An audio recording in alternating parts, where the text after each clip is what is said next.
Yeah, welcome, Mr. Njiru. Good to have you here. I can see we already have 5 participants online, 6, 7. A good number to kick us off. And therefore, let us give them only 2 minutes, then we can be able to kick off. Thank you so much. Thank you.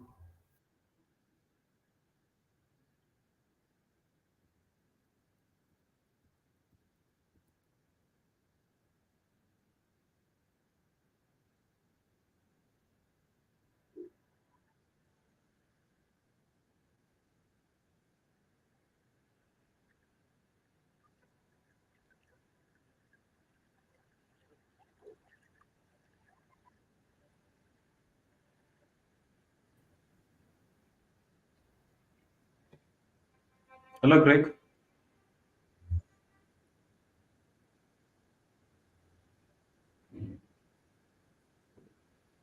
Hello, Greg.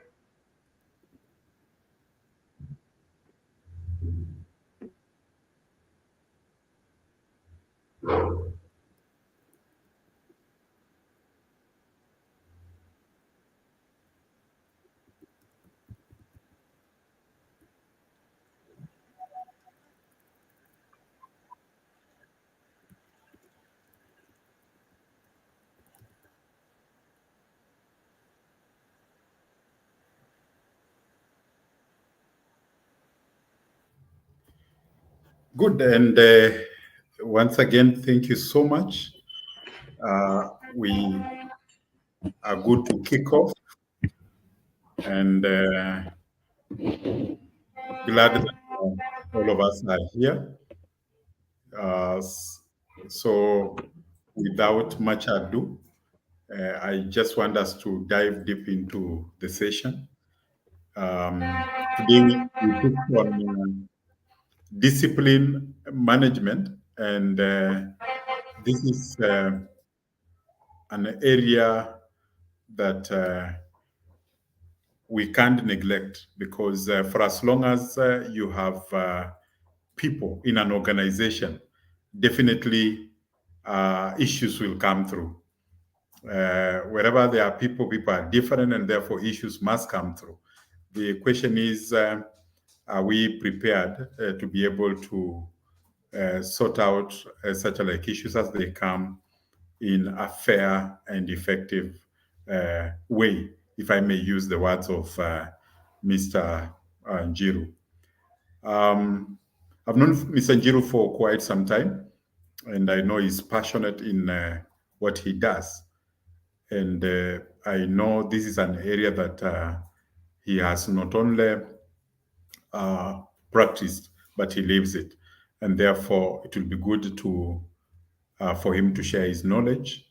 And like we say, learning never ends. It will be good for you to ask questions so that even from your questions, we are able to learn as well. And therefore, Njiru currently works with AA Kenya. I will allow him to do his own introduction in his own way. But I'm just glad that he has taken the opportunity to share his knowledge so that then we can be able to pick learnings from his knowledge. Mr. Njiru, thank you so much for sparing time. Thank you for your availing yourself. I would encourage all those participating online to share their comments, share their questions on the chat so that we can be able to pick them in and be able to address them. So, Bwana Njiru, feel free to kick off. Thank you so much, and karibu. Aha, thank you so much, Greg. First and foremost, I want to confirm that each and every one of us can hear me. So, by just a response through our private chat, please confirm that I am audible, clear, and you can see my page. or my video.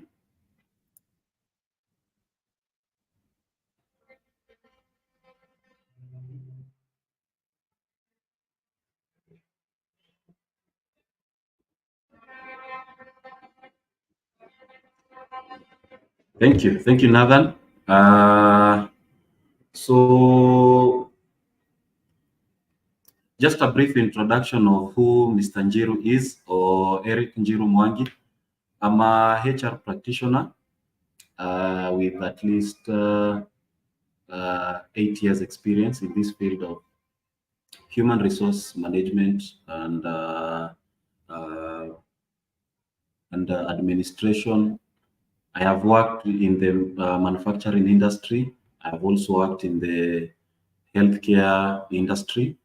I also have some bit of experience in the marine engineering industry, and currently working with AA of Kenya, which mainly is a service industry providing you guys with mobility solutions. And as Greg has mentioned, I've known him also for quite some years. He's my mentor in matters HR and life coaching.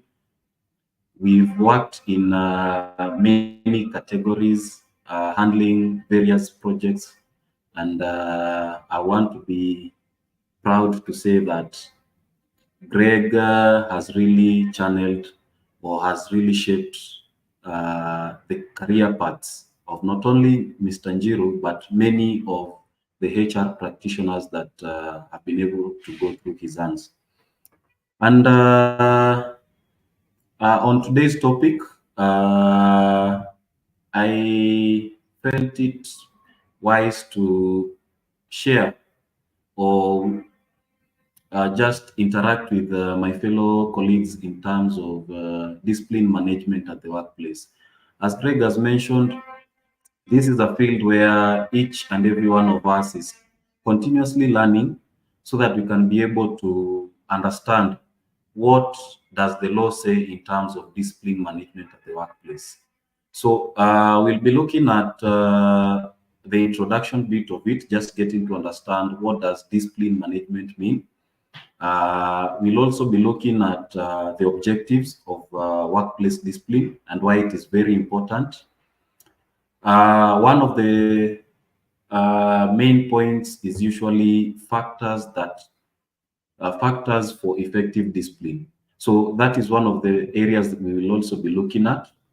And then we can have a brief overview of the disciplinary process and get to understand the step-by-step process as guided by our laws of the land. So without much further ado, I want to quickly delve into the introduction. And if you would allow me, Greg, I would wish to present my page.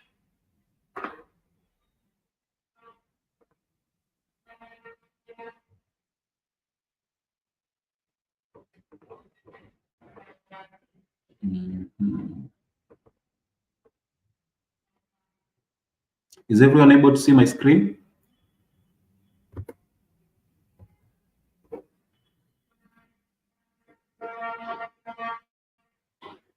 Okay, so team, just through the comment box, we could just give our brief definitions of discipline, workplace discipline. What does it entail?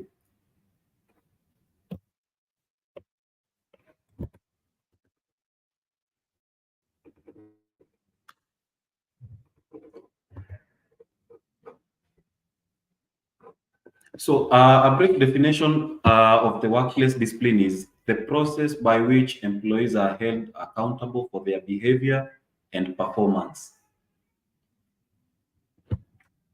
Simply, we are looking at behavior and performance. Remember, most of the issues we will face at our workplace are related to either our behavior or conduct or our performance. Remember, we all are expected to perform. We are all expected to provide an output. So we will also be judged based on our performance. So why is discipline, workplace discipline important? It maintains order, enhances productivity, and ensures positive work environment. Remember, by ensuring that your workplace has discipline, you are fostering a conducive environment for each and every other staff. Remember that within our work environments, we have diverse demographics where we have people from a certain community, we have people of certain ages, and so we have to ensure that there is discipline so that these people cohesively interact with each other. And looking at one of the most famous people in our history, Theodore Roosevelt, one of the quotes says, with discipline, almost everything is possible. With discipline, almost everything is possible. So we can say that discipline can positively be related to performance. If my workforce is disciplined, then automatically I expect that they will be productive. And it's inversely proportional. When your workforce is indisciplined, then automatically they will not be a productive workforce. Discipline is the bridge between goals and accomplishment. We usually say that we can all read motivational books, but at the end of the day, it depends on our discipline. If I am required to wake up at 5 a.m., whatever motivational books I'll read, if I am not waking up at that 5 a.m. to make sure that I am starting my day on a positive note, then my goals will never be accomplished. Effective discipline should be geared towards behavior and not employee personality.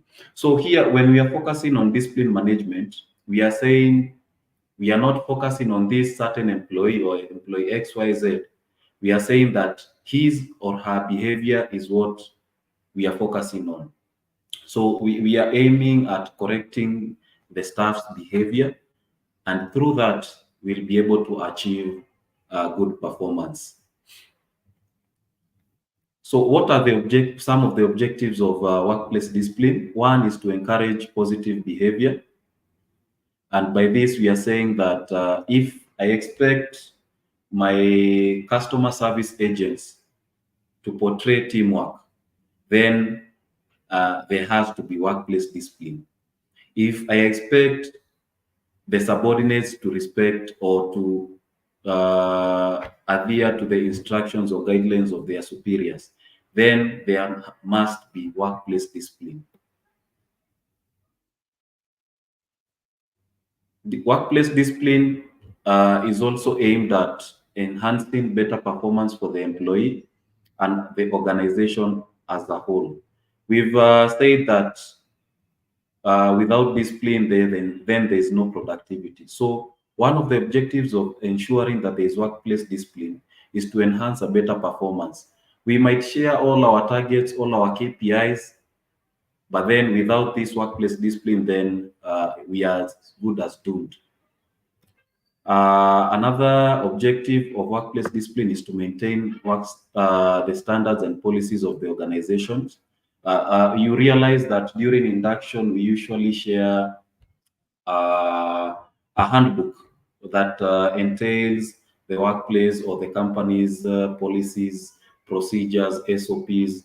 But without workplace disciplines, this is just but another book that will be shelved and the policy is forgotten.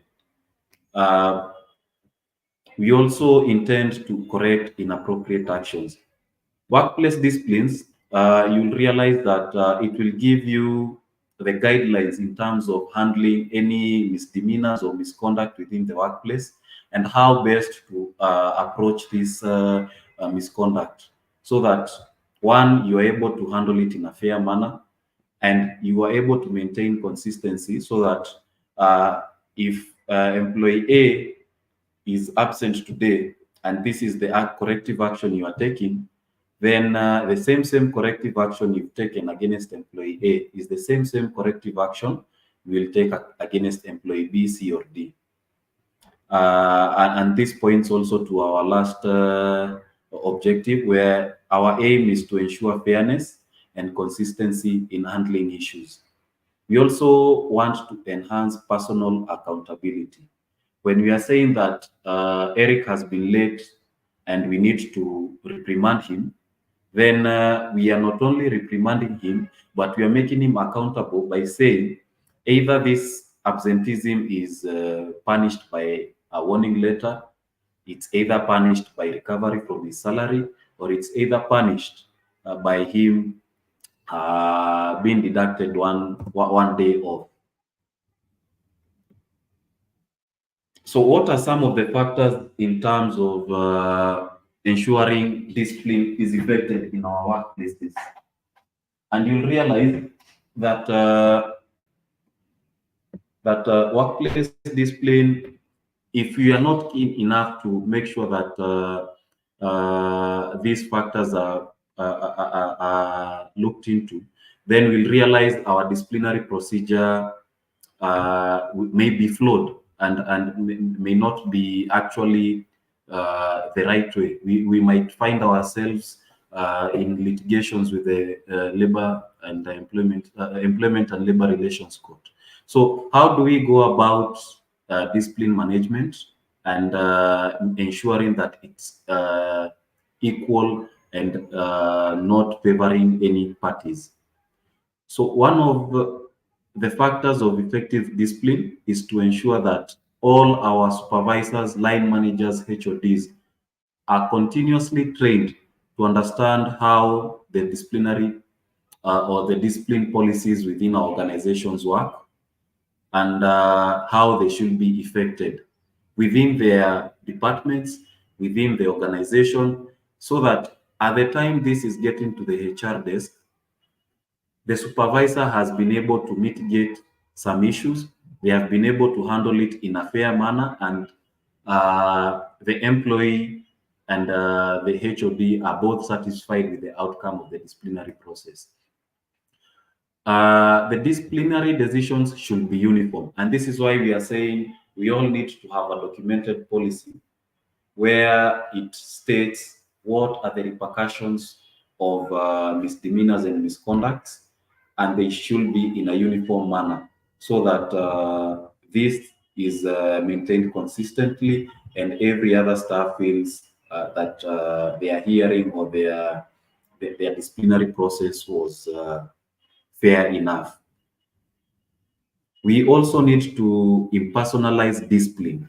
By this, we are meaning that discipline should be handled impersonally, limit emotional involvement in discipline. There should be no, if at all you as the HR or as the HOD, there is any relationship between you and the staff, remember that in terms of discipline management, there are no emotions involved. I know most of our performance appraisals and performance management. There's this era we call era of recency, where you find you are praising me for quarter 3, but then you are bringing about issues that happened in quarter 1. This applies also in discipline management. Whatever happened in January and was well resolved should not influence the decisions made in quarter 3 or in another offense, not unless the offense is of a similar nature, where we are saying if I was absent and then this is a continuous behavior, then we could reflect on previous instances. But then if they are of a different nature, then you need to handle it as per your policies and guidelines. Another factor for effective discipline is notification of a conduct that may result in discipline. Actions that may lead to misconduct can be documented. And the main word here is documented and brought to the attention of the employees to make them aware. Do not go and make a disciplinary decision without the knowledge of the staff. First, make them well aware of their misdemeanor or their misconduct and tell them of the repercussions regarding the same. You also need to make all your employees aware of what are these repercussions based on the on the on the misconduct that may have happened. This should be mainly during the induction process. Make them aware by sharing with them at least a summary of your disciplinary process or disciplinary management procedures, so that they are well aware of, they are well informed that if I do this, this is the expected outcome, so that we are not ambushing them to say that you were late on this day and so we are deducting your salary. This employee was not well aware of. Remember, you've not documented it, you've not shared with them, you've not informed them. So, so as to have an effective disciplinary procedure, just make it well known to all your staff. One point to note, disciplinary is always progressive in nature, and by this we mean the severity of actions to modify behaviors increases with every step as the employees to show improper behavior. This is where we are saying employee X has been late on this day. You informally advise them that your reporting time is this, please rectify your behavior. Then after 2 days, they come in late again or they absent themselves without prior notification. So you go ahead and issue a show cause and a caution letter or a verbal warning. With time, then they are absent for a day or two. Now you come back, issue a show cause once again, and then go back and issue a warning letter now to warn them formally of their behavior. And if this does not change, then you move step by step to go ahead and have a disciplinary hearing, of course, on the same. This at least will ensure that the employee does not take advantage of your disciplinary process, because you would have worked with them, you would have worked with them step by step as they continue to show or portray ill behavior. And as I said, documentation is key. Remember, even for those of us who've been able to, or who have had the experience in terms of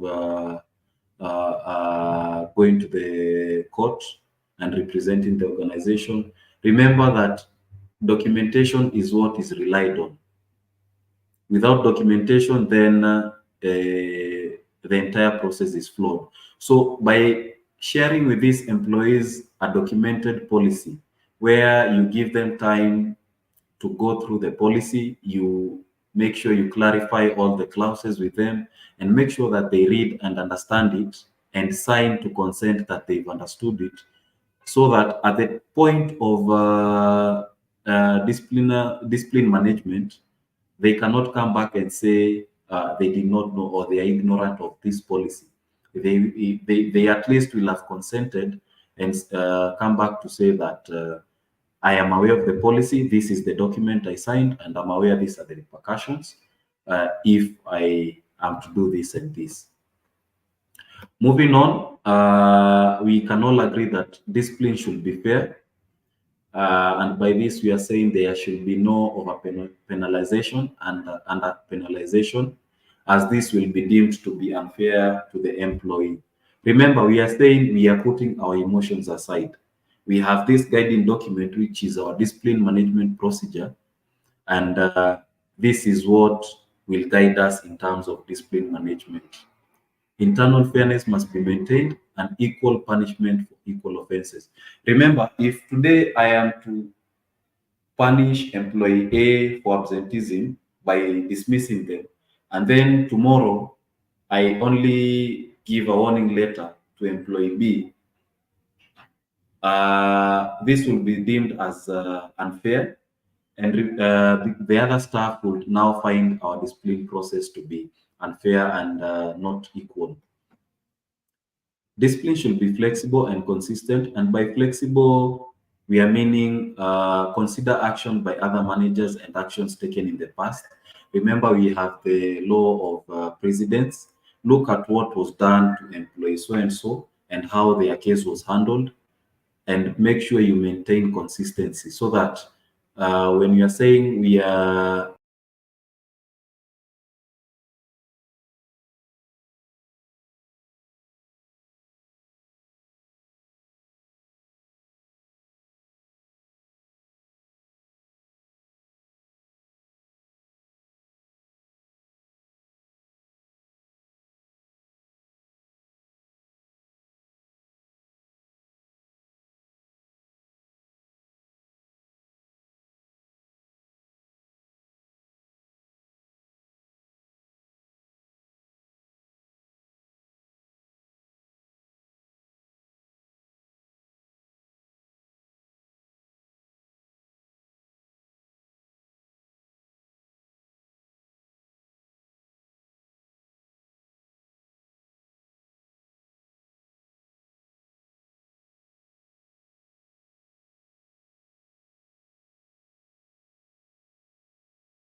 so sorry about that. I think the system logged me off, but you can proceed. And having looked at the factors of effective discipline management, I now want us to look at the disciplinary process overview. I hope everyone is able to see my screen. And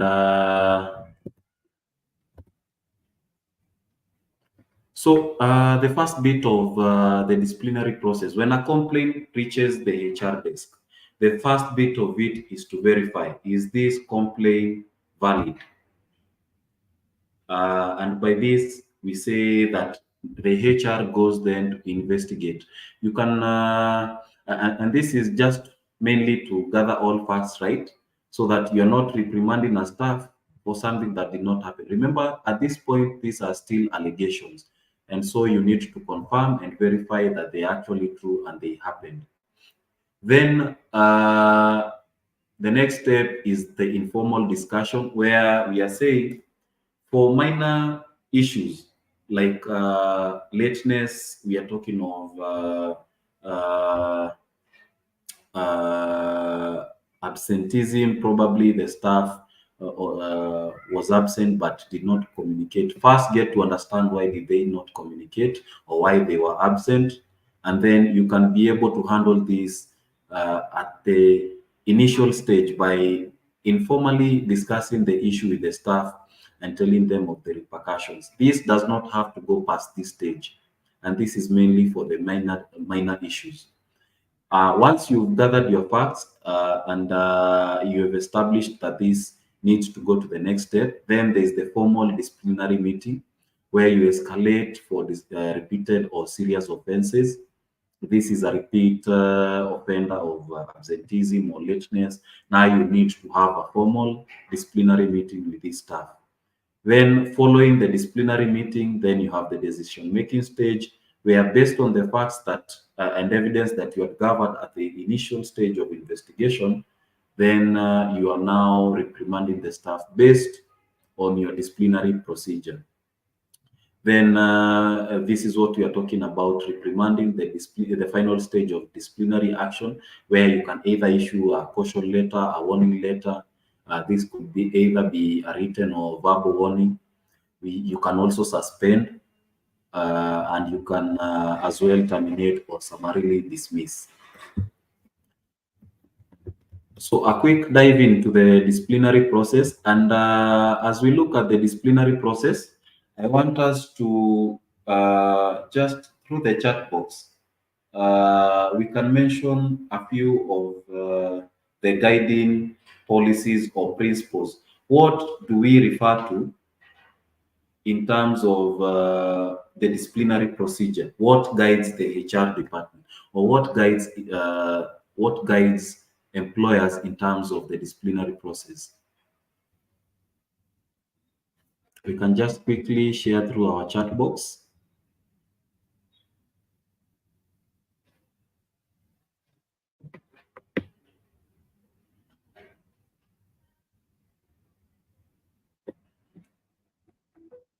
Team, any guiding policies or principles or laws that guide the HR and the employers in terms of discipline management?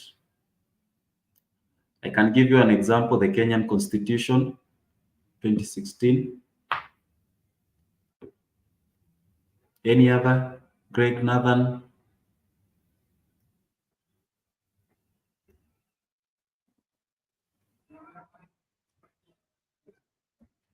Okay, so we have the five labor laws. They are also a guiding principle. And today I would specifically want to point out our Employment Act 2007, Section 12, which clearly defines the procedure, the agreed behavior, and documented sanctions for each misconduct or misdemeanor. So, and I also want to emphasize on the workplace policies, and this is why I put emphasis on the workplace policies. Remember, our constitution, our employment act, and any other labor law does not clearly or does not outrightly specify the disciplinary procedure. So, not unless we have clearly stated this in our policies, workplace policies, then this cannot be considered as law. Where we are saying uh, this and this, uh, if you do so and so, then you have gone against the company policies. Remember, what is not captured in the Constitution, what is not captured in the Employment Act, and has been introduced in the company policies can stand in a court of law and be considered as law. However, if we have not captured this in our company policies, there is nowhere in this earth that you can go ahead and say this is law and we will use this to reprimand someone. So, of importance is making sure that whatever we consider as misdemeanors in our organizations, whatever we consider as ill behavior, needs to be captured clearly in our workplace policies so that when you are reprimanding someone, you are referring to this document. However, without that, then you can consider yourself to be going against the law and be sure you will be having litigations within your workplace. So, before a disciplinary procedure is invoked at all, the employee should be formally counseled about his conduct, attendance, work standards, or whatever it is that's causing the problem. The disciplinary procedure informal counseling should be carried out to ensure that the employee knows the standards expected and should be carried out by the supervisor, immediate supervisor, or the manager. This is before it gets to the HR desk. Make sure that the supervisor, and this is why we are saying we need to continuously train our supervisors and HODs so that they're able to handle these discipline cases within their dockets before they are escalated to the HR office.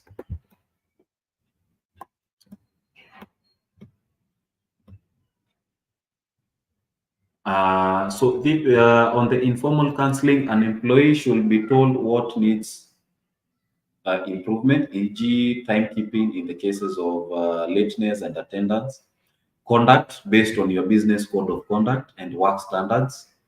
They should be given an opportunity to explain. So you are not quick to reprimand this staff without giving them a fair hearing. Let them first explain why they were late, why they were absent, or why they did so and so. And then you can be able to give an action plan or you can be able to correct their actions later. Remember, we pointed out that one of the factors for effective discipline management is documentation. So you need to give a written note signed by both the supervisor and the employee. The employee here is signing to consent that this is the agreed action to be taken. The manager here is signing to show that this is the corrective action that we have agreed with the employee. If this informal counseling does not bring about the required improvement, then a formal disciplinary procedure will be invoked. So you've spoken to employee A about their lateness, and they've not shown any changes. This has been repeated behavior. At this point, you will be required to invoke a formal disciplinary procedure. However, most of us are unsure of how to implement the disciplinary procedure at our workplace, especially if this is not documented as an SOP. And this leaves them exposed to unfair dismissal or unfair sanctions to the employee, where you find an employer suspending a staff without pay, whereas we all know that this could be going against the laws of the land. So, just a quick brief on our disciplinary process, where we say the first step is investigation, gather your facts right. Once you've had the facts gathered, then you are issuing a show cause so that you are giving the employee a chance to explain themselves. Why did they do so and so? Then, once they've responded and you find their response to be unsatisfactory, then you move to the next stage where you are now summoning them for a hearing. And this is where we have the disciplinary procedure, the disciplinary hearing, where you can either have an ad hoc committee, or there is a disciplinary committee that is well computed so that the employee feels they are fairly represented in the hearing. Immediately after the hearing, we are looking at the decision making, and this will be guided by the policies of the organization, the labor laws within the land, and the Constitution of Kenya. Immediately you've given the verdict to the employee. If we are talking of a sanction like warning or summary dismissal, you need to communicate to the employee that they can appeal. You need to provide for a window for appeal. We all know that even in our courts, there is a court of appeal. So we also need to provide the same window to our employees, so that if they feel that the outcome of the disciplinary hearing was unfair to them, then they can quickly appeal the decision as guided by your policies, and then we can reconstitute the committee so that the employees had and they are satisfied by the outcome of the hearing. So we'll quickly look at the guiding principles of the disciplinary process, and some of the basic principles of a fair procedure are the procedure is fair and rational. There is no bias, and there is no the committee should not be leaning to one side. The basis for the disciplinary procedure is clear. The employee knows what he has done wrong. Remember, we are saying the allegations need to be brought forward to the employee. So we are saying, employee so and so, you are late on this day, whereas your contract states that you should report to work at this time. You never communicated about your lateness, and so this and this, you have gone against the company policies. The penalties should also be clear to the employee, where we are saying because you are late by these hours, then these are the repercussions for your lateness. Internal appeals mechanism are in place. We've said that even our courts provide for an appeal. So even in our workplaces, we need to provide for this window, so that once an employee says that the hearing was not fair to him or her, then they are able to channel their grievances and their appeal to another stage, so that they are heard again. So just a quick dive into the first stage of the disciplinary process, where we are saying we need to gather the facts right. Uh, At this point is where we are saying a staff may be suspended, and the purpose of the suspension should be well communicated to this staff, so that we are saying you are being sent on compulsory leave, or you are being suspended because we want to fully investigate the allegations, and we don't want you to interfere at any point with the investigations. Remember, discipline is not limited to subordinates. It could be a manager, it could be a director, it could be the CEO. So because this stuff could be at a level of influence, we are sending them on suspension so that this investigation is fully done without their influence. And remember, the investigation should be quickly done as soon as possible with the necessary expertise. If you need to bring on board people of different expertise agreeable to the employer and the employee, so that you're able to gather your facts right. Uh, if need be, it's allowed, but at least you need to inform the employee that I'm bringing on board a forensic auditor because there was a case of fraud or there were allegations of fraud against you. So the terms of reference should be set out clearly to the employee, the time scale of the investigation. We are saying that you've been sent to suspension for 2 weeks because our investigation will take a week and a half or the 2 weeks, and then we'll give you the outcome. The scope of the investigations should be clearly stated. That is deciding whether or not the allegation has been upheld. A written record of all meetings should be kept and confidentially maintained. This is for reference in the future, if need be, and also at the point of the disciplinary hearing. This is where you'll be providing this as your hard facts to say that the allegations are either true or not true. The investigator should also be able to interview any employee who may be able to assist in the investigation. Now, once you've been able to investigate and gather your facts right, then now you go to the next step where we are saying you issue the staff with a chance to explain their actions, and this is where you issue a show cause.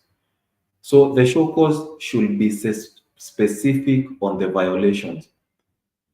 The manager came and complained that so and so has allegedly been involved in fraudulent activities. So this should be well captured in the show cause. You should also provide a time frame for the response. When you expect the time frame for this employee from this employee, when you expect the response from this employee, not to just vaguely write a show cause and then after 2 days the employer has not responded and you are now quick to go ahead and give a sanction saying that you did not respond to my show cause, and as such, you are now warned against your behavior. You need to clearly state that your response is expected on or before this date, and this should be guided by your policy. Remember, our Employment Act does not give a time frame; it only says sufficient time. So we are saying that this employee should be notified in advance that these are the allegations brought forward to you and brought forward against you, and your response should be with the undersigned on or before 48, 72, 1 week, 7 days, so and so, as per your organization's policy. Another point is that it should be addressed, you should be clear on who the response should be addressed to, so that when you're sending these show cause, you're sending these show cause to the employee, copied to the immediate supervisor or copied to the business line manager. Remember, you've copied these individuals. It should be specific that the employee, while responding, they should be able to address either the HR, either the manager. It should be specific to whom should this show cause be responded to. You also need to mention the sanctions or remedies to be meted on such violation. So if something is a misdemeanor, you can say that if proven guilty, this goes against the Employment Act and the company policies and procedures, and could lead to disciplinary action up to and including a warning letter, summary dismissal, or what have you, salary deduction or surcharge. Sorry. So once the employee has responded, there are two outcomes. Either their actions are justified or they are not justified. Once you've established that the actions are justified, then the disciplinary process ends at that point. If they are not justified, then there are two outcomes. One, either you reprimand them at that point, and this should be guided by your policy, where we are saying if it is a first-time offense or it is a misdemeanor, then you will be guided to say that there is a salary cut, or this should result in a warning letter. But then if you are talking about a repeat offense or a serious offense, then it moves from being a warning letter or a caution letter now to a disciplinary hearing, where you will call upon or you will summon this employee to a hearing, and you will inform them of his or her rights as per Section 41 of the Employment Act, where you are telling them you could be accompanied by a witness. You could also bring on board any evidence that you feel will be used to counter the allegations. You need to specify the date and time of the hearing. You also need to specify the venue of the hearing. Something that most of us usually omit is you also need to inform the staff of the panelist who will be part of the disciplinary hearing. This is just to make them aware of whom they will be coming to respond to in terms of the disciplinary panel. Also, the offenses need to be discussed and also limited to the raised items in the show cause letter. Now, what we are saying is, if the show cause letter was about fraud, do not bring about previous offenses about performance or about attendance.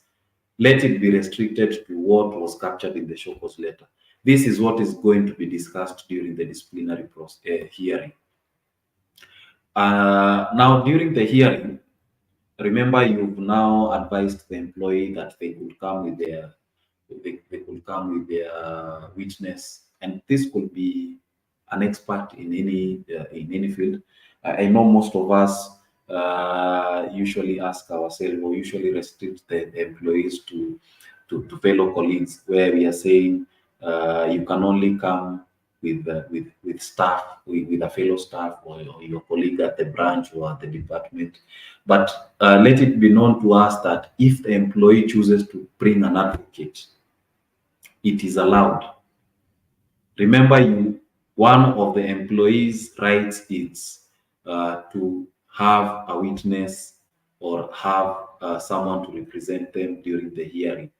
So, in this formal disciplinary meeting, most of the organizations I've seen would want to constitute an ad hoc committee, and the purpose of this ad hoc committee is to make sure that this staff is heard and they give their verdict, which is fair and not biased. So I usually want to onboard people in different levels. I would want to have if the hearing is that of a customer service agent, I would want to have a customer service agent. I would want to have someone in the sales field. I would also want to have. I will not involve the supervisor, but I will want to have someone in HR. I will want to have someone in finance, so that this committee is diverse. We are not here to to judge the employee unfairly, but we are here to give our verdict based on the guidelines of our policies and procedures. So the purpose of this hearing is to hear representations on behalf of the employee and to decide whether a disciplinary sanction is appropriate. Remember, you're giving the employee a chance now to clarify the allegations and to give their justifications on why they did so and so. So at this point is where the committee will come with a possible outcome of the hearing and also give a verdict to the employee. So once the employee is heard, then a verdict is issued, which will be well communicated to the employee. And there is this clause that I usually want to include in my minutes or in the verdict letter that I will issue to the employee, that based on the mitigating factors as presented by the accused and the aggravating factors as presented by the accuser, the panel finds you, now the employee, guilty of offenses 1, 2, and 3. And as per the policy or our company policies or the Employment Act, such are gross misconduct or misdemeanor, and therefore recommends your services to be dismissed, or recommends a warning letter to be issued to you. So this mainly is usually guided by the company policies. The HR then is now tasked with giving the verdict to the employee, whether it's a dismissal letter, termination letter, a warning letter, and referring to the verdict of the chairperson of the committee. Up to that point, do you have any questions? Any questions before we proceed?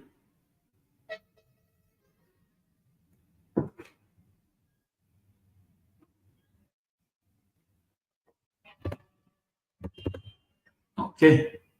So just a quick glance at the types of disciplinary actions.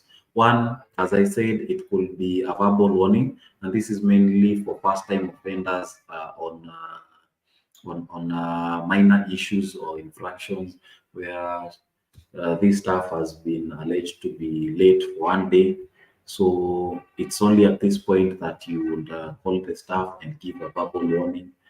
And I know most of us are asking ourselves, how do we go about a verbal warning? So what we are saying is you call the staff, explain to them the infractions or their misconduct, and explain to them what the repercussions are. And further to your discussion or further to your interaction with the employee, where you've now highlighted their issues, then you go ahead and either do a short email just telling them, refer to our earlier meeting today. You are hereby cautioned. This serves as a verbal warning. Please desist from future misdemeanor or future misconduct of the same nature. So remember, we are saying that documentation is key. Even these verbal warnings should be followed up with an email or a text message, so that in the event of a repeated offense, then you can be able to refer to your communication to the employee. The other type of disciplinary action to be taken against an employee is a written warning, where we are saying you now write a formal record for repeated issues or a serious issue. And this has to be well and clearly communicated to the employee in a language they understand. Remember, we could be having staff who are semi-literate or illiterate, and in cases where we are issuing a warning letter, this employee needs to understand what are the contents of this letter, so that they do not then repeat the offense, and then you are now dismissing them, yet they did not even understand the contents of the letter. So we are saying that this written warning needs to be clearly explained to the employee in a language and manner that they understand. Then there's the final warning, written warning. I remember we said that the Employment Act might not be clear in the number of warning letters that an employer can give, but we can introduce this in our policies and guidelines so that it's now considered as law. You'll find in some organizations, if you are issued with three warning letters within one calendar year, then it's as good as a final warning, and you are automatically dismissed. In some organizations, they go up to six. In some organizations, there is no limit in terms of warning letters. In some, they are limited to 3 6 months. So you need to clearly state that after such and such number of warning letters, this serves as a final written warning, and further to that, you are either dismissed or terminated. Your services are terminated.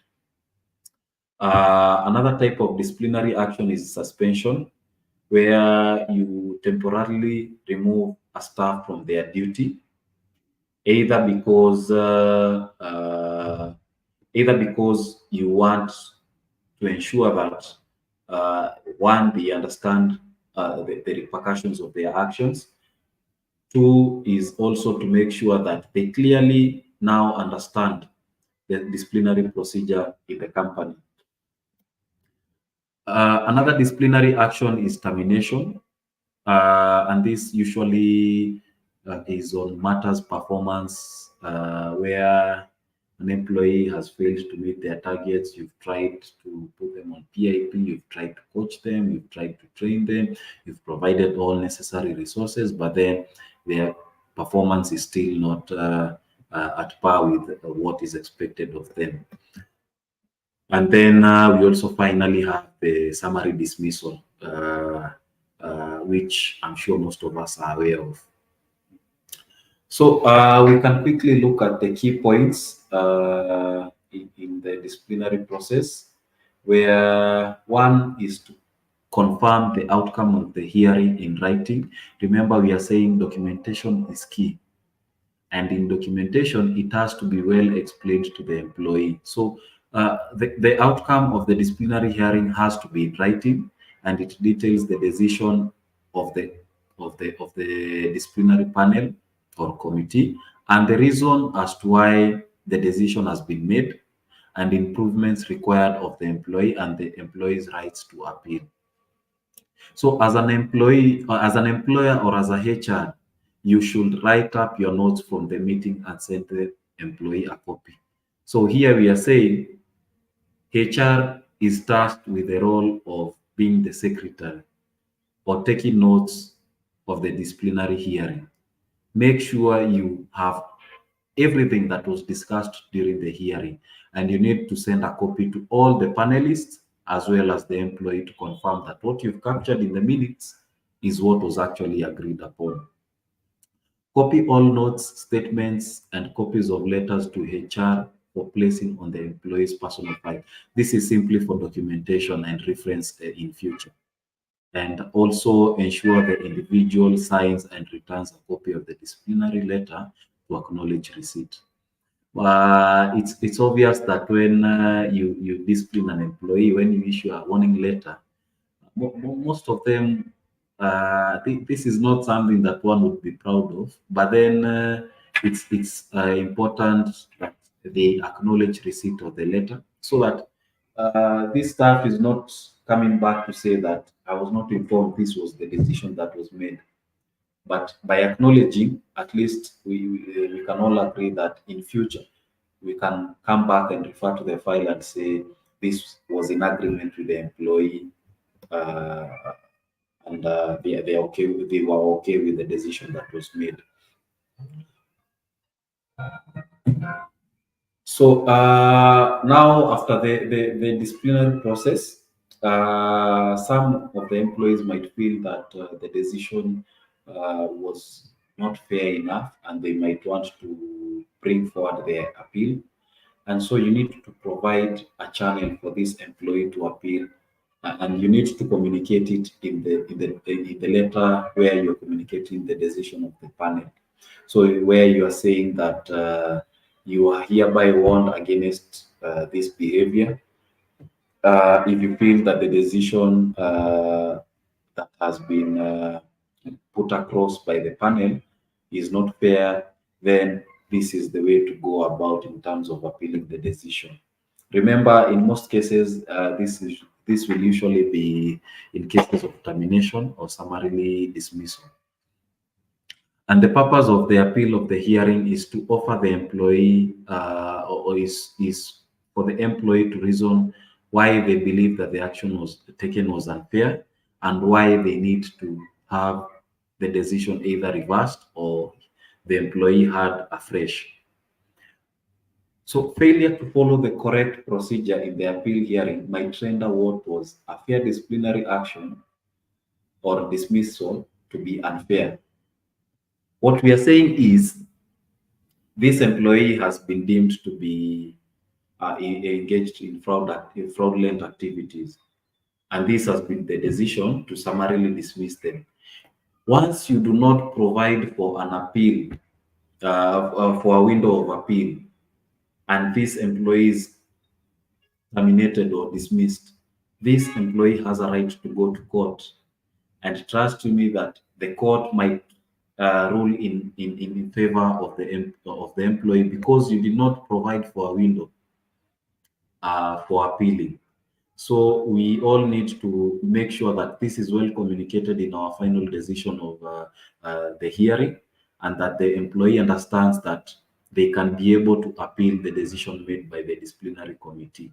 And one thing you need to know that the chairperson of the disciplinary committee cannot be the same person who will get to receive an appeal. This has totally to be a different person. So if you are saying the HR manager or the HR director was the chairperson of the disciplinary committee, at this point of appeal, it now moves from the HR desk and goes to another fellow director or even the CEO of the organization. Or in cases where the CEO or a director is the one who is now appealing, or is the one who has been who has been accused, is the accused, we bring on board the board of management. This is where now the appeals will be taken to.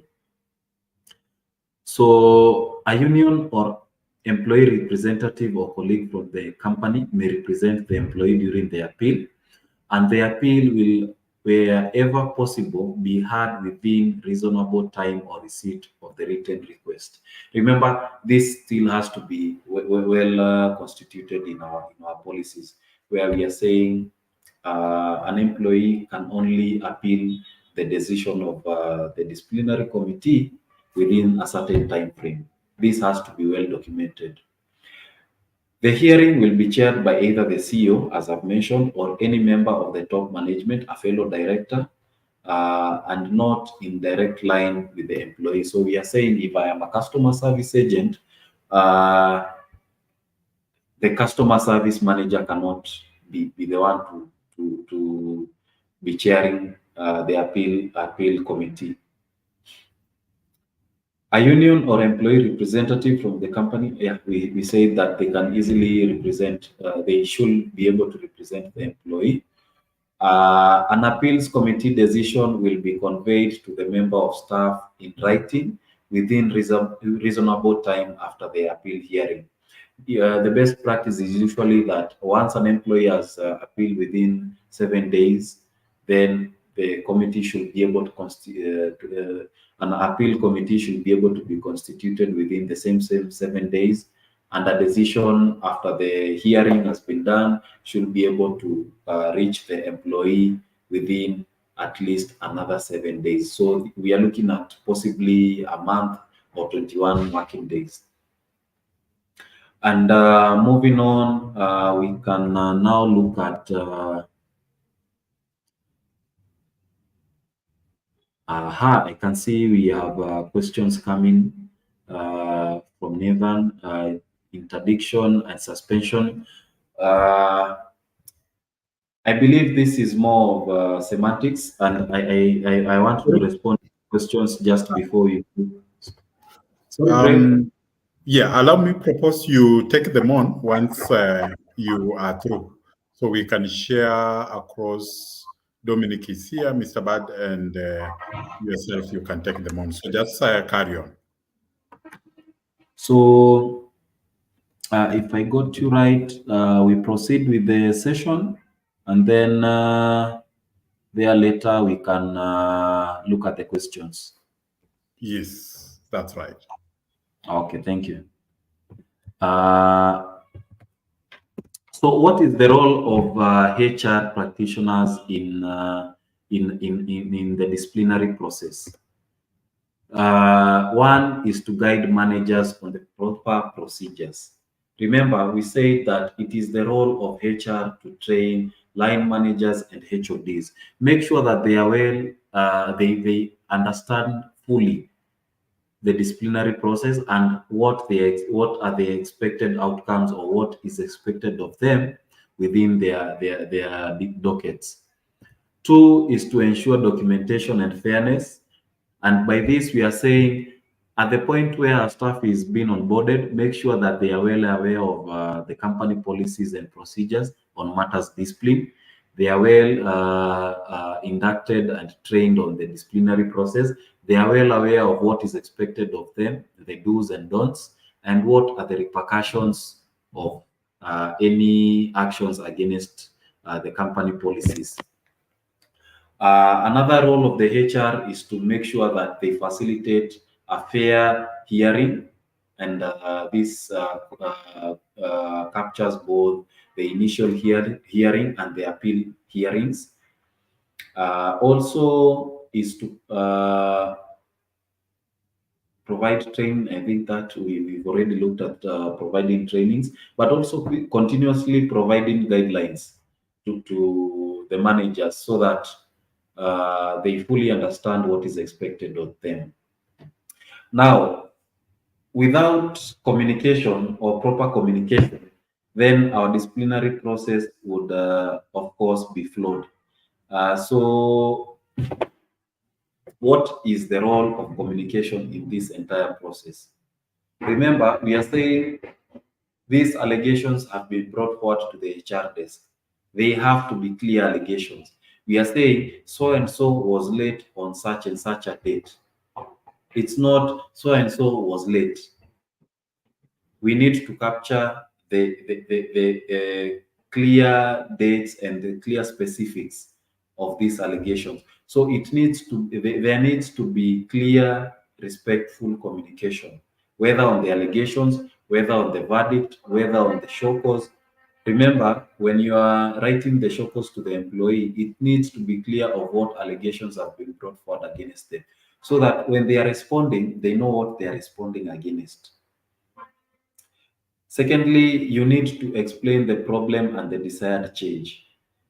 Now, let me take you back to the point where you are informally discussing with the employee. Say it's a first-time offender. You're telling them, jana ulikuwa umechelewa, or yesterday you left office early, or yesterday you did not report to work, or yesterday you did not do so and so. You need to clearly explain to them that this goes against the company policies, and you are required, if it is reporting time, you are required to report at 7:45, at 8 a.m., at 9. This is your work shift and you should adhere to it.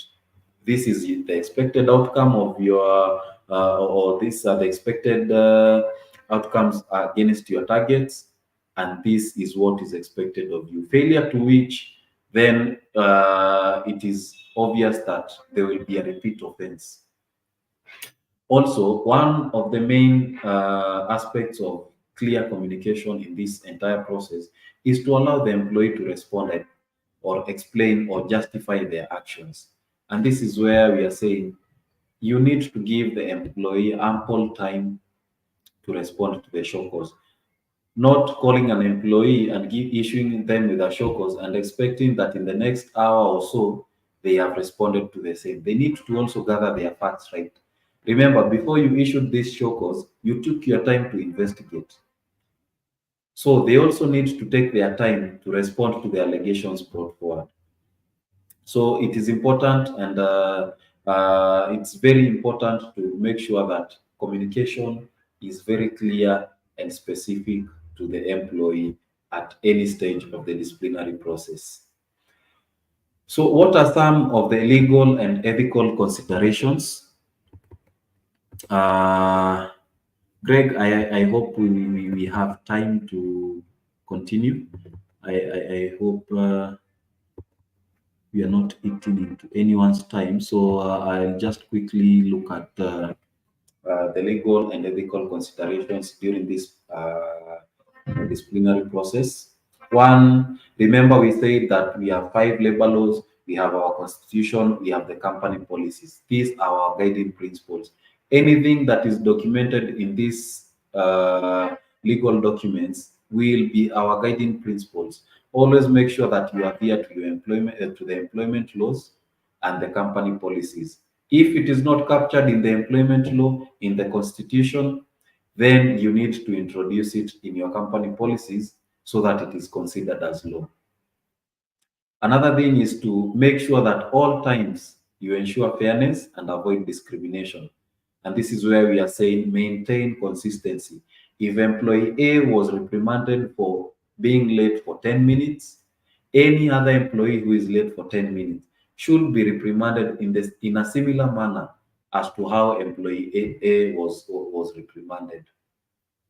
Always make sure you respect the employee's rights. And one of the employee's rights is a right to be represented. Make sure that this is clearly communicated to them. A right to be heard, a right to appeal. If you flout any of this, then be sure that you would have clearly flouted the disciplinary process, and be sure that there will be repercussions to it. Uh, Make sure that the disciplinary records are confidential. Everyone expects that, or everyone has the right to privacy.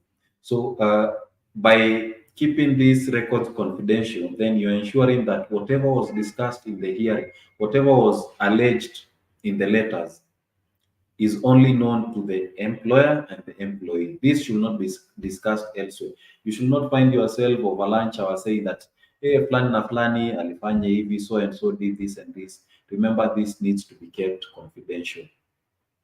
And next on, we'll be looking at some of the common pitfalls in disciplinary actions. And by this, we are looking at how do we go about in terms of making sure we do not expose the employer, or we do not expose ourselves into a situation where the entire process could be deemed as unfair. So we are saying, if we lack proper documentation, then we are sure to face challenges in terms of the disciplinary process. Every other step, from the complaint stage, when HR receives this complaint, make sure that it is documented. When you've issued the show cause letter and they've responded, make sure this is documented in their file. The minutes during the hearing, have them documented. We said that you need to share them with the employee so that they confirm that this is indeed what we discussed during the hearing. Uh, Also, inconsistent application of policies, where we are saying our policy states that if I am late by 10 minutes, then there will be a salary cut. Or if it is a repeat offense, this and this will happen. So there comes an employee who is late by 15 minutes, 1 hour, and there is no reprimand.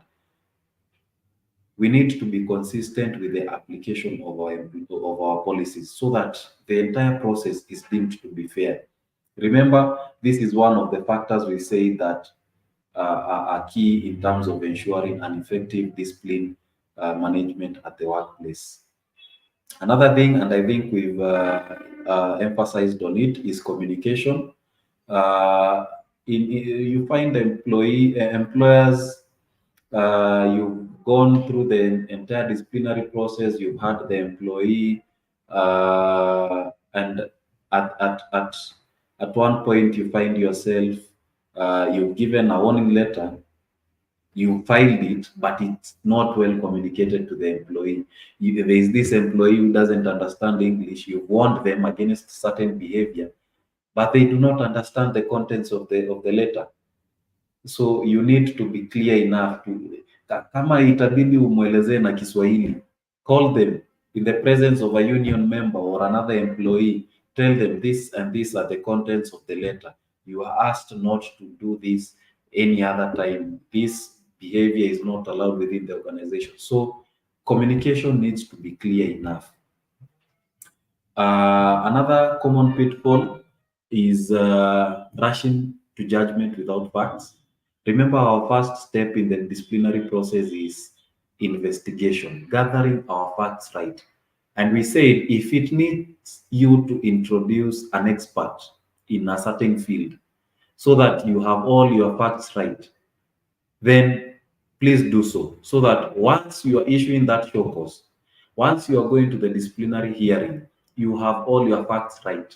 I remember, I just want to give a scenario where at one of my previous employers, a staff was alleged to have collected a bribe, and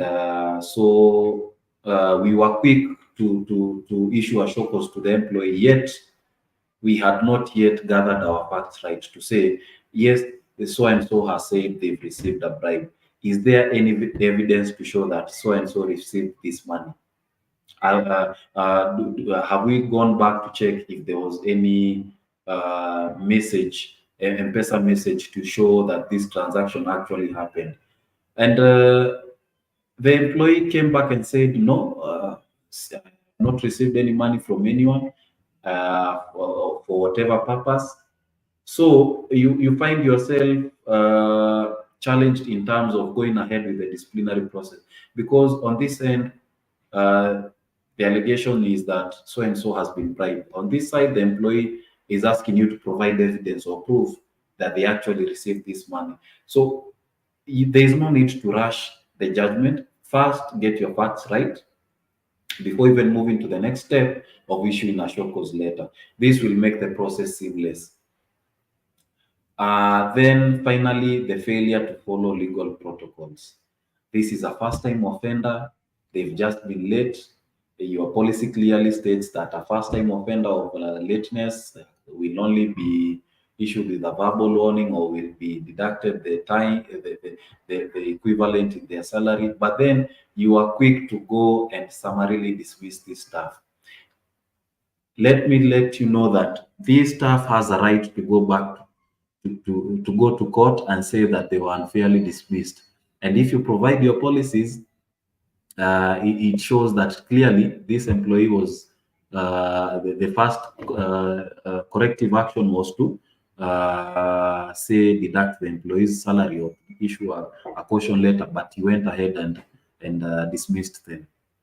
So let's begin, especially when we have these issues, so that we don't fall into these common pitfalls, and we ensure that our process is fair enough to our employees. So, what are some of the best practices while handling disciplinary issues? One is to act quickly but fairly. Remember, we are saying gather your facts right, but also don't let this prolong, where we are saying an issue happened 2 months ago, you are coming to reprimand me. An issue happened in June, you're coming to reprimand me in August or July, or even in September. Let's act quickly so that we are saying an issue is addressed at the time when it has happened. Another aspect is let's keep our records safe and well documented so that we are able to refer to them. Once you keep records, it's easier for you to even explain to the employee or to the court why such a decision was made. Treat all employees consistently. We are saying that the disciplinary process needs to be consistent. What was done for employee A because of such an offense needs to be done to employee because of the same offense. There should be no unfairness or bias in terms of the verdict or the outcomes of the disciplinary process. We also need to continuously update our policies because of the emerging issues, and any update should be clearly communicated and well explained to the employees, and they need to acknowledge that they've understood any updates or changes in the policies. We also need to encourage a culture of accountability where we are saying once you've trained your staff on the policies and the procedures of the organization, just make it known to them that these are the repercussions, so that in the event that anything happens, then they are accountable for their actions. Okay. So as we conclude, uh, we agree that disciplinary actions should always aim to correct, not to punish. We are saying the aim of this hearing or this process is not to dismiss or terminate. The aim is to correct the behavior. Remember, we said at the beginning that we are not focused on an individual. We are focused on the individual's behavior. So the aim here is to correct their behavior. Secondly, we've agreed that through our clearly documented policies and procedures, we need to follow them in a clear, fair, and transparent manner, so that we are saying this action or this verdict was arrived upon based on our existing policies or the existing employment laws, such and such. Make sure that your company policies are aligned to the legal requirements, so that we are not saying you've gone against their company policies, whereas your company policies have also gone against the Constitution of Kenya or the Employment Act. Finally, treat every situation with professionalism and respect. Remember, at your workplace, you always need to conduct yourself in a professional manner, so that in the event of such issues, when they come up, you are able to also handle them in a professional manner. You are not bringing on board bias. You're not saying that huyu ni rafiki yangu, we will do this way or that way.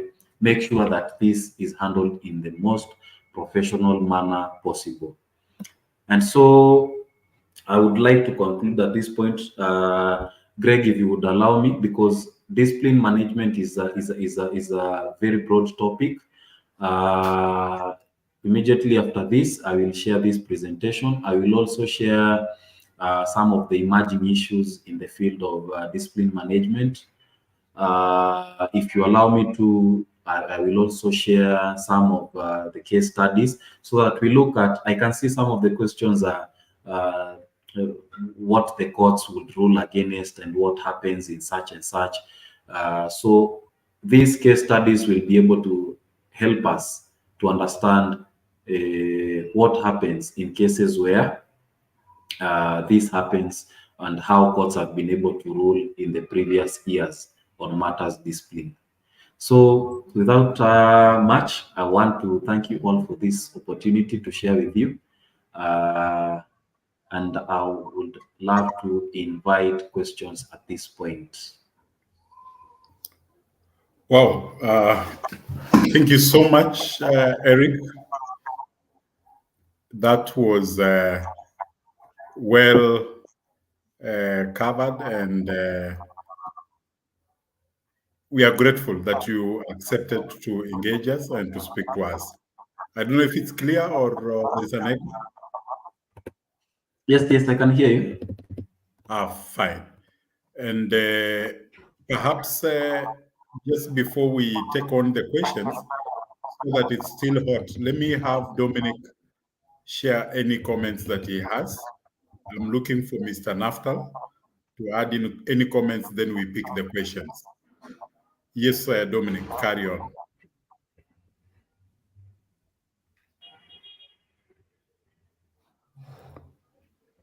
Good evening, everyone. Good evening. Uh, Pleasure to have you, Mr. Eric, taking us through the disciplinary management session. I think you've handled the topic very, very well. You've given some justice to the topic. I can hear some echo. I don't know why. Okay. Hello. You can hear me? Yeah, I think the echo is now settled. So you've given justice to the topic. You've addressed most of the key issues. Just to add on and to echo what you said before is that disciplinary in the workplace is one of the sensitive areas, and the consistency on how we handle disciplinary issues is really, really paramount.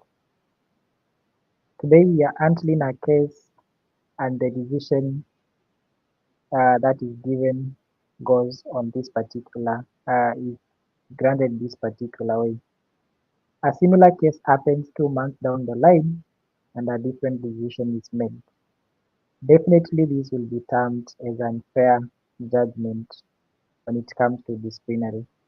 So it's for us as HR personnel to make sure that we maintain the consistency on the decisions that we make. And how do we make sure that we maintain the consistency in the decisions that we make? It's just by having some very clear policies that can be able to guide us through the disciplinary process. Otherwise, if you're going to be guided by your gut, today you find yourself uh, giving this decision for disciplinary, the next day things have changed. Remember, you'll not have the same committee sitting for the same disciplinary cases. And then, due to these discrepancies, most organizations have found themselves uh, in court just because they've been made to take decisions that have forced their employees to feel that they are unfairly treated during the disciplinary process. And it gets to the worst situation, especially when the decision is to terminate the employee. At least for the verbal warning, the written warning, the first warning, or maybe through the second and the third written warning, employees might not raise alarms, but wait until the decision is now to terminate the employee. A few months down the line, they rush to the courts and a case is raised against you. So it's always good to ensure that we are not letting our organization litigated just because we did not follow up the procedures that are guided by the law.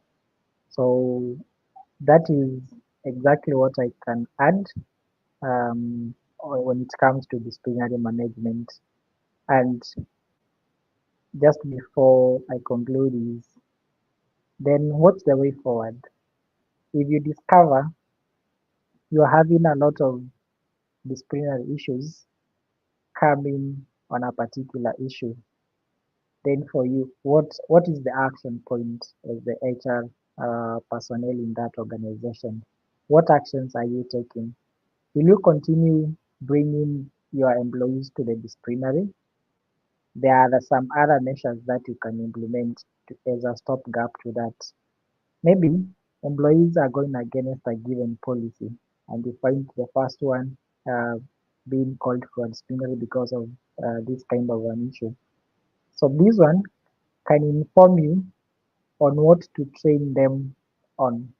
Perhaps we've not made our HR policies very clear when it comes to time management, when it comes to reporting of issues if it is in the production line, when it comes to some handling of different operations within our work environment. So, as you say that the disciplinary, the intention of disciplinary, it's not to punish, but it's always to correct. It's also a learning process. So one thing that I've found very important or maybe very key when we are doing our disciplinary processes is during the session when you're having disciplinary hearing, towards the end of it, we get to discuss and see what are the mitigation measures. The mitigation measures are the ones that we evaluated and we think if we can be able to do this, we can counter our employees finding themselves coming for the disciplinary. And this really goes a long way to help us manage the disciplinary. Otherwise, you can also make use of some metric, get to know which is the uh, disciplinary that is coming up.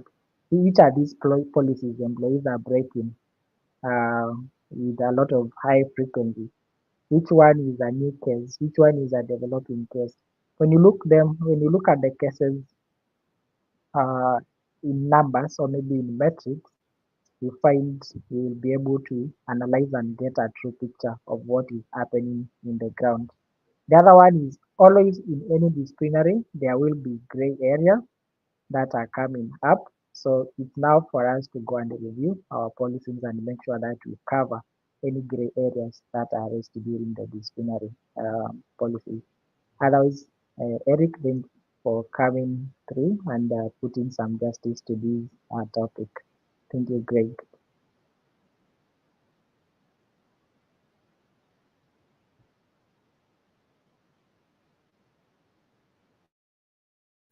Yeah, thank you so much, Dominic. I think you've added in an element, a great one, on metrics, analyzing metrics around disciplinary to inform the next decision so that we do not just continue to carry on the process, but we look at the data and be able to make informed decision. Actually, on that particular point, um, that informed us developing a software, a HR software, with two key things. Number one, to be able to follow the procedure step by step. And then number two, to be able to have a dashboard that will actually help you with the right metrics you require to make decisions.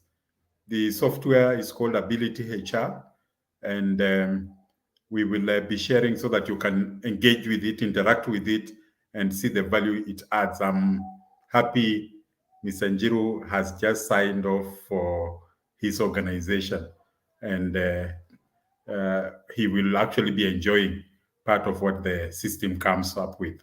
But basically, what we wanted to do was to ensure that you are able to follow the process and you have access to dashboards with all those metrics covered to support you in decision making. Thank you so much, Buana Dominic. The bird has landed. Give your comments, Buana Ndege.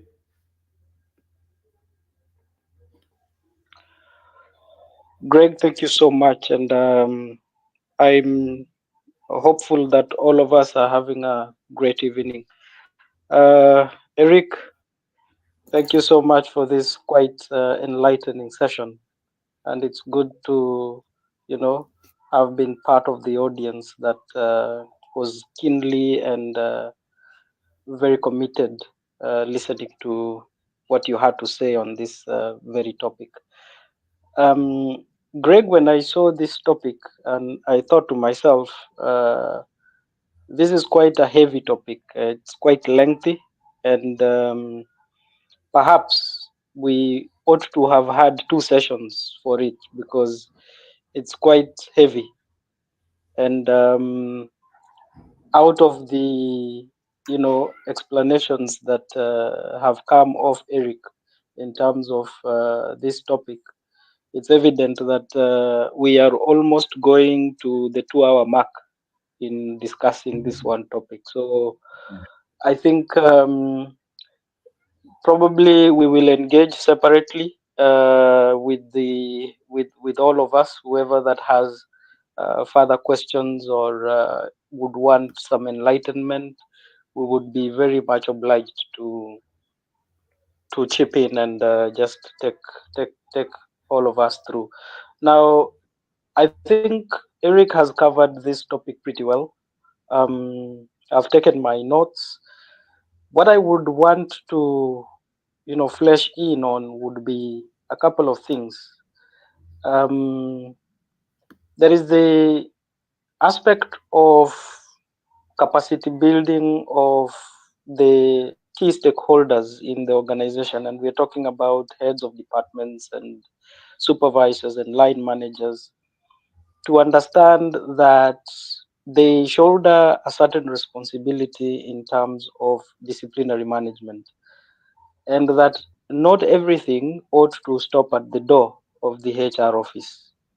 So ensuring that we have played our role as HR to enlighten these stakeholders and make them understand that they can handle some disciplinary aspects at their level, so that we have an organization that understands their responsibilities, especially in terms of disciplinary management. There is the aspect of double jeopardy, which I think we might have missed. And we are talking about the outcomes of a disciplinary process where now a punitive measure has to be implemented. It is important to note that we ought to practice that principle as fairly as possible. We cannot issue ramifications, more than one ramification, to a misdemeanor that has happened. For instance, we ought to be very careful when we are meting out these punitive measures. Charging an employee probably for loss of money, for instance, and at the same time hitting them with a strongly worded, warning letter. So it's very important to be very fair in terms of meting out these, measures. One of the key things that I would like to point out is, and one of my mentors that I know always told me that it is very important for you to have the basics in whatever function that you are handling. Now, the basics here are very key. I have sat in interviews where you are asking a disciplinary related question to someone or a prospect, and they are not able to distinguish between a termination, for instance, and a summary dismissal. They do not know what constitutes a termination and what constitutes a summary dismissal. So it is very important for us to invest in ensuring that we have picked the basics, the fundamentals of disciplinary management, for us to be able to support our teams and our organizations pretty well. Correspondences, Eric has covered that very well. They should come out very clear. I liked the fact that he pointed out that these correspondences ought to be written in such a manner that the employee is able to understand whatever is written in these correspondences, because it is only by so doing that you will be exercising fairness. Greg has even pointed out that even if it means writing it in the Luo or Luya, for them to understand, we ought to do that. So it's very important for us to grasp the simple tenets, basics, and the fundamentals of disciplinary management. We can go on and on because this is a very intimate topic, and in finality, let us ensure that we play our role as HR practitioners in our various organizations very well. Eric has highlighted the specific roles that we ought to be playing in our organizations in terms of disciplinary management. We are the consultants, and therefore it is of benefit to us to understand and have an acumen of that which we are meant to oversee in our various organizations. Thank you so much, Eric, and thank you so much, Greg. I think we can now get the questions and wrap it all up. Thank you. Well, thank you, Naftal, and especially for your emphasis around getting the basics right. And I believe it starts from this kind of sessions, what we've just covered today. There is a lot to get. We make a point of attending tomorrow's session in town, gather as much information as possible, push for another session. I will suggest that the team are actually pushing for the next session for us just to go through some case laws as well. All that will help us, will empower us to be able to deal with this topic. There are three questions, and one from one of our faculty, Dominic, and this will go to you, Njiru. Then Dominic, you'll pick the next one. Can we suspend a staff with half pay or no pay? And what have jurisdiction courts ruled against such kind of cases?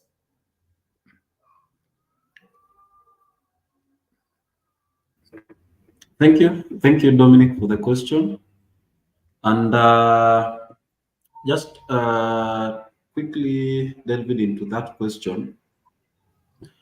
So we need first to understand that suspension, what is the purpose of suspension in organizations?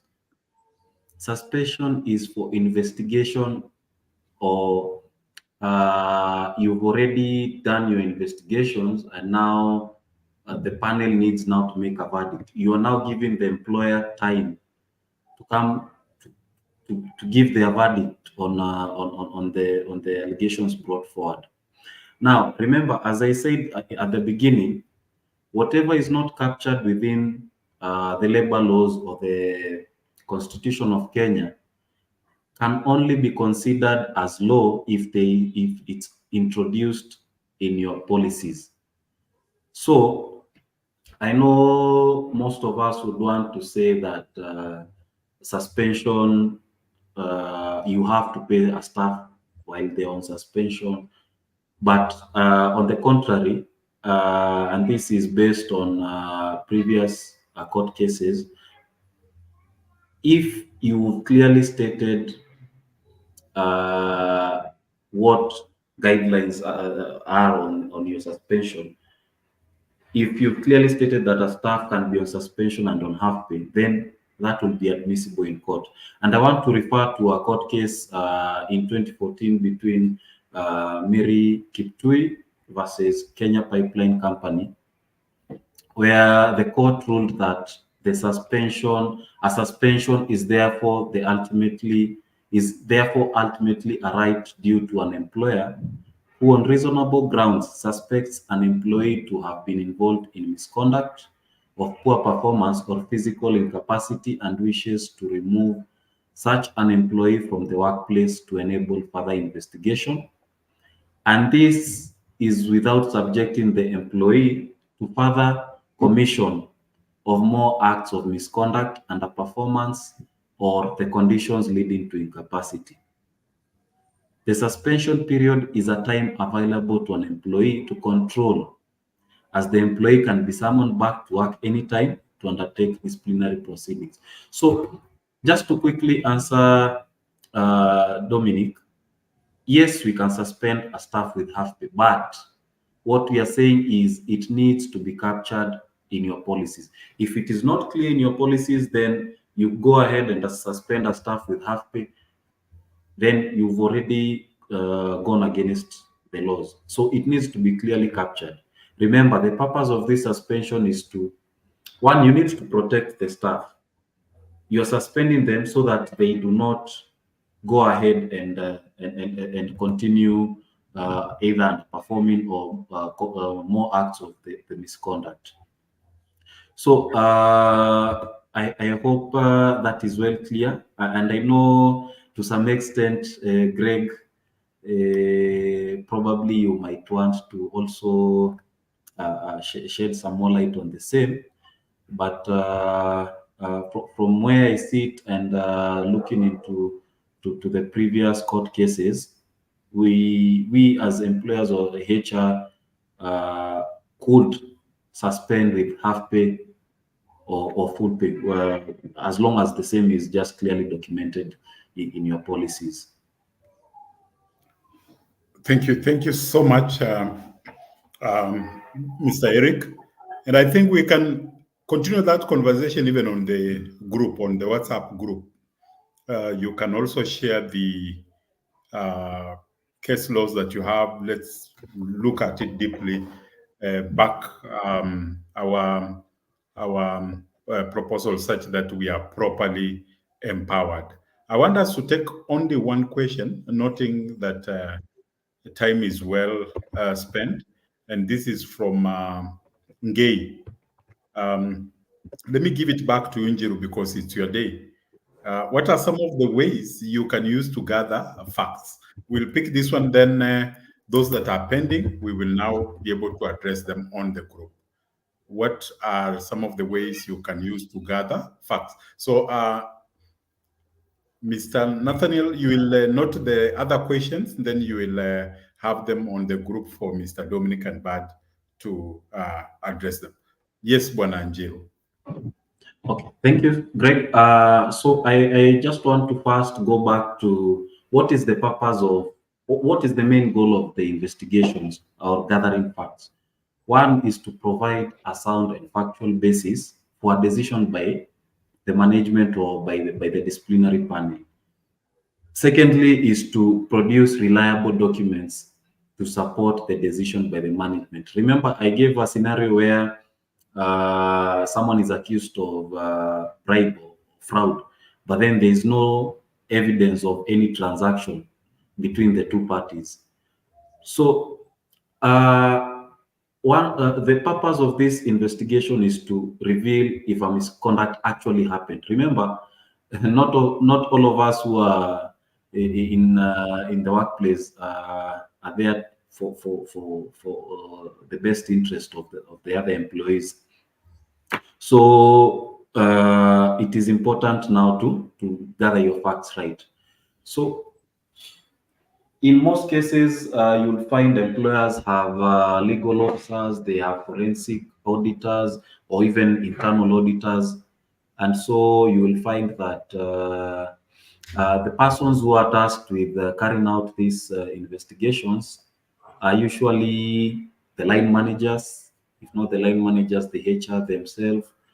But in some cases, you might be required to bring on board experts on certain fields. And that is why I was saying you might, in some cases, you might be required to bring on board forensic auditors. Say a director is accused of embezzling funds. You just do not have the finance department investigate. You need to bring someone who has the expertise in that field, so that they're able to get to the bottom of it and give you facts which will be used during this hearing. Another item, we also need to know that people who've been accused cannot be part of the investigation. The accused person should not be anywhere near the investigations, or a person who's involved within the allegation, such as a witness or the complainant. I can't come to you, Greg, complain about a staff, and then you task me with investigating the same matter. So I think that needs to be clear.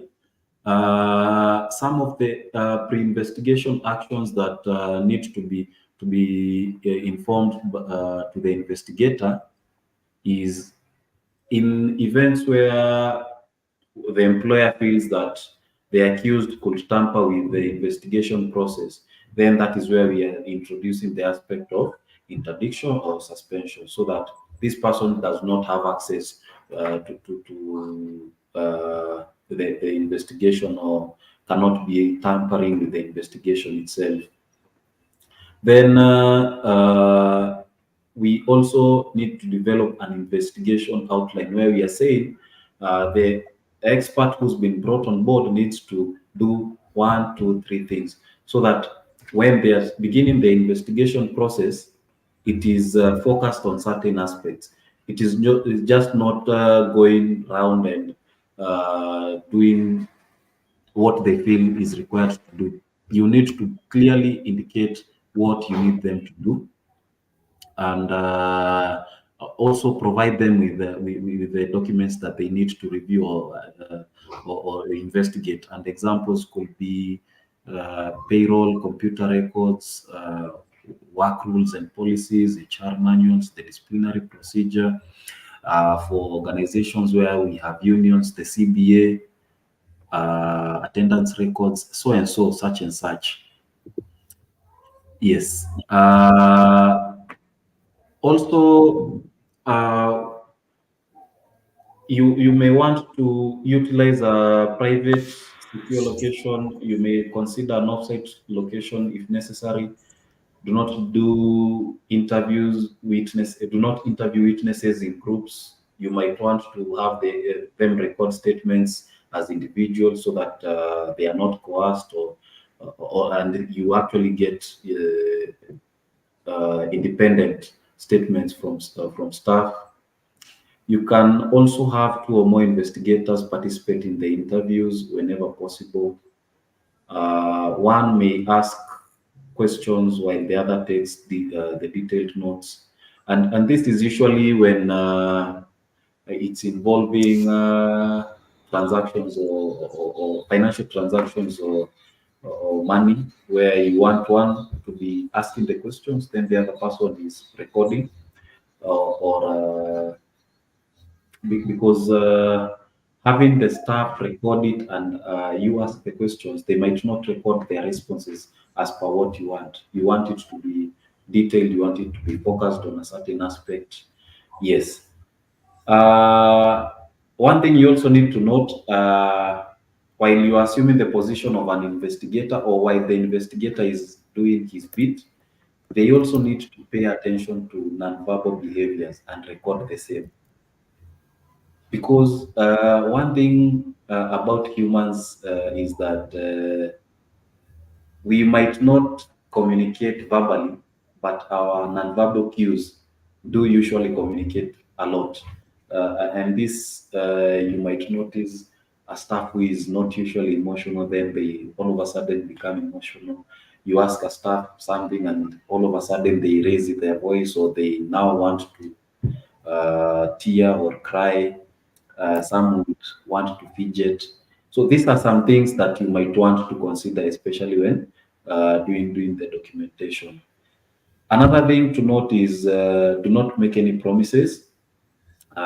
In as much as you want to siphon every bit of information, do not go ahead and make promises, because then you would have actually compromised the entire investigation bit of it.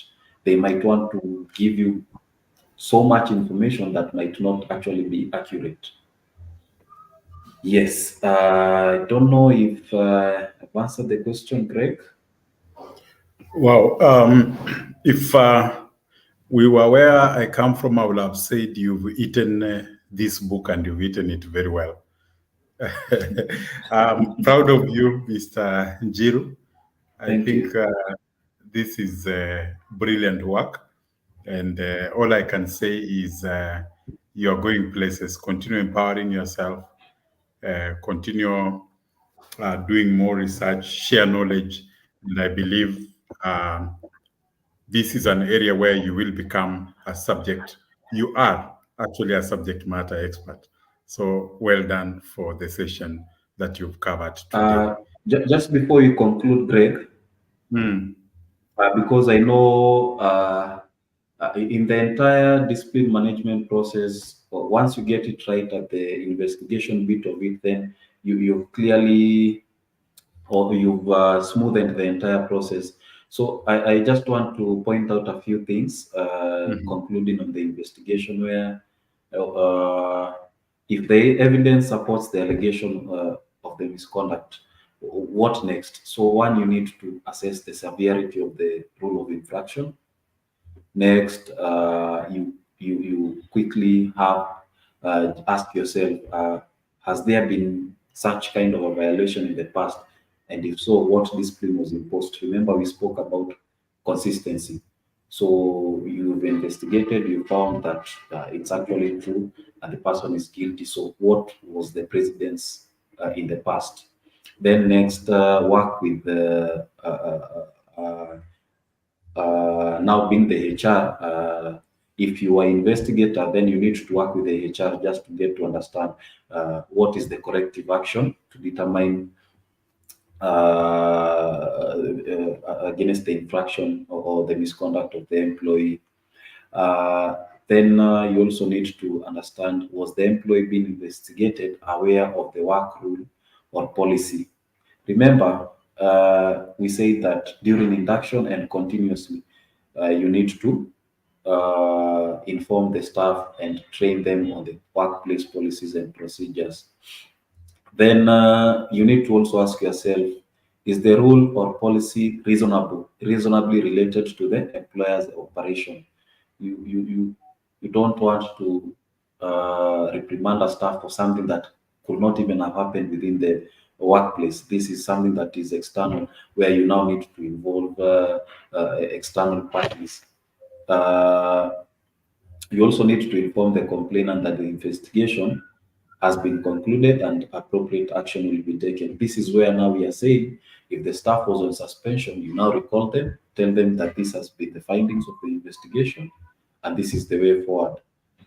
So if the evidence does not support the allegation of misconduct,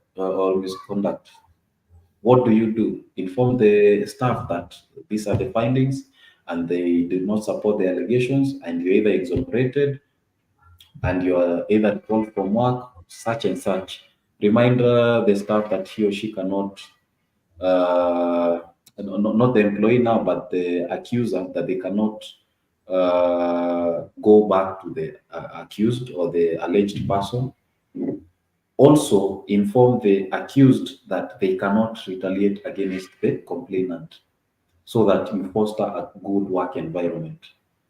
And now conclude the process by informing them that either the management needs to revise the rules or policies which are not clear, or implement new policies, or update them, and of course communicate to the employees. And finally, determine if you would want to go ahead with the training for a certain group. Should it be periodic training? And this is usually for ever-changing laws. Do you need to do a periodic training schedule on major policies? Do you need to do it once and for all? So such and such, and I believe the process would be seamless. All in all, I want to say that thank you so much for attending, and just let us keep on sharing information, especially in the field of discipline. I will share with you guys these slides as well as the case studies, so that we just ensure that we are covered in matters discipline management. Thank you so much, Greg. Thank you so much, team. Oh, thank you, Mr. Njiru. Once again, well done. I think there is only one assignment I want us to do, and we can take it as a something to work on. I'll be sharing a process flow. We can panel beat it, improve it, and share with the team, which guides through the entire process. So I will share immediately after this. We look at it, we contribute it on it, and we finally have something that each and every member on this wall will actually be able to use and walk through. Disciplinary should not be discipline in itself, but it should be an enjoyable journey, which is meant to help people become better. To everyone who was here, including our faculty, Dominic, my good friend, the Bad, I just want to say thank you so much for being here. We are now at 7 minutes past 9. This is indeed sacrifice, both to the presenter and to all of you. And as we sum up, I just want to invite all of us on 26th of October. I want us to just meet and have a good time, nothing serious. We just get to know each other, we get to engage, we get to even share more. This will be happening. Mr. Nathan will share more information on that. Then on 26th of September, which is a few days from now, we have this dinner running at Pride Inn, and I want to extend an invitation to all of us. Let's plan to attend. Let's share with the people we work with. The panel we've put together are quite great leaders. We're looking at the managing director for Pride Inn. Looking at the facilities he manages, it will tell you what kind of leadership we are seeing. Engineer Paulo Mondi is the head of business at Mabati Rolling Mills in Mariakani, a gentleman who has grown from an intern all the way to head that kind of a facility. Is someone worth listening to. Dr. Peris Koech has been the HR at Kenya Ferry, and she is a faculty member at JKUAT, someone you also want to listen to. And finally, Catherine. Catherine is a mediator, former MD for Kenya Port Authority, currently sitting on a number of Sidian Bank, and she's a lady full of wisdom and knowledge. You don't want to miss to listen to her. So let's come and have a great evening. From 6, come in early, let's engage. It will be a moment just to engage, to learn, to tap in as we grow, because learning never stops rather. So with that, I want to call the session to an end. The next session, we will be engaging one Mr. Naftal Ndege. He will be walking us through engagement, an area that I know he loves so much. He walks engagement, he talks engagement, and therefore he will be sharing his experiences. And the moderating will be one Nathan, who will handle the whole session. So with all that, as we prepare to engage Nathan on Thursday next week, I just want to wish you a very, very good and restful night. Thank you so much, Eric. Thank you so much to each and every person who has been here today. And good night.